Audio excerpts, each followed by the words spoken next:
ഇന്നത്തെ ഏറ്റവും പുതിയ വീഡിയോയിലേക്ക് ഇവർക്കും സ്വാഗതം. ഡിറ്റക്റ്റീവ് ഉജ്ജ്വലൻ കഴിഞ്ഞ വെള്ളിയാഴ്ച തിയേറ്ററുകളിലേക്ക് ഏറ്റവും പുതിയ ധ്യാൻ ശ്രീനിവാസൻ സിനിമയാണല്ലോ. സിനിമാ ചിത്രത്തിന്റെ ആദ്യ ഞായറാഴ്ചയിലേക്ക് എത്തപ്പെട്ടിരിക്കുകയാണ്. ആദ്യ ദിവസം തന്നെ തിയേറ്ററുകളിൽ എങ്ങും മികച്ച അഭിപ്രായങ്ങൾ, പോസിറ്റീവ് അഭിപ്രായങ്ങൾ നേരിടുത്ത സിനിമയ്ക്ക് ഇപ്പോഴത്തെ മൂന്നാം ദിവസം മികച്ച കേരള ട്രാക്കിംഗ് ഗ്രോസ് വർധന എല്ലാം തന്നെ വന്നിരിക്കുകയാണ്. ഇന്നലെ ഇതേ സമയം 30 ലക്ഷത്തിൽ താഴെയാണെങ്കിൽ ഇന്ന് ഞായറാഴ്ച ഈ മഴയത്തും സിനിമയ്ക്ക് 37 ലക്ഷത്തിന് മുകളിൽ കേരള ട്രാക്കിംഗ് ഗ്രോസ് വന്നിരിക്കുന്നു. അപ്പോൾ ആദ്യ 2 ദിവസങ്ങളിൽ 60 ലക്ഷത്തോളം കേരള ഗ്രോസ് വീതം വന്ന സിനിമയ്ക്ക് ഇന്ന് 75 ലക്ഷത്തോളം കേരള ഗ്രോസ് ആണ് പ്രതീക്ഷിക്കുന്നത്. അങ്ങനെയെങ്കിൽ ഇന്നത്തോടെ സിനിമയുടെ ആകെ കേരള ഗ്രോസ് 2 കോടിക്കടുത്ത് എത്തപ്പെടുമെന്നാണ് നാം മനസ്സിലാക്കുന്നത്.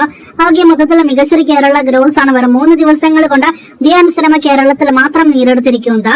ഇതിനിടയിൽ സിനിമയുടെ വേൾഡ് വൈഡ് കളക്ഷൻ റിപ്പോർട്ടുകളൊന്നും തന്നെ ലഭ്യമല്ല. കേരളത്തിൽ 3 ദിവസങ്ങൾ കൊണ്ട് 2 കോടി കളക്ഷൻ വന്ന സിനിമയ്ക്ക് 3-4 കോടി റേഞ്ചിൽ വേൾഡ് വൈഡ് ഗ്രോസ് ആണ് ആദ്യ 3 ദിവസങ്ങൾ കൊണ്ട് പ്രതീക്ഷിക്കുന്നത്. എല്ലാ അർത്ഥത്തിലും നോക്കുകയാണെങ്കിൽ ധ്യാനിന്റെ നായകനെത്തിയ സിനിമകളിൽ ഏറ്റവും ഉയർന്ന കളക്ഷനിലേക്കാണ് സിനിമ മുന്നോട്ട് പോകുന്നത്. കാത്തിരിക്കൂ ഡിറ്റക്റ്റീവ് ഉജ്ജ്വലന്റെ തിങ്കൾ മുതലുള്ള കൂടുതൽ കളക്ഷനായിട്ട്.